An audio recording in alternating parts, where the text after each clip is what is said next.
muranyumva gashengero ry'Imana. Kwiyanka si ukwikubita amakonzi, kwiyanka si ukwiyita imbwa ngo je ngo ndi imbwa ngo yahamagawe n'Imana, no. Si ivyo, si iyo fausse humilité, hariho humilité za faux. Mbere urabizi ko umuntu ashobora gupfukama canke akikomeretsa mu izina rya Yesu ariko akanka kuva mu busambanyi.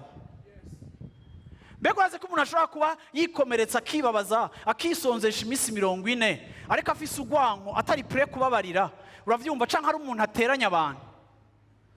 Erega rimwe na rimwe hari ibikorwa dushobora gukora hanze ku mubiri bikagaragara yuko twakoze ibintu biri impressionnant, ariko ibintu bimwe bimwe byo mu mutima bitubosha Imana yamishaka gutusha tutari prêt kubirekura igihe turiko turakora ibiri impressionnant, ariko vya bindi Imana idusaba bikatunanira kuko bigoye kwiyanka.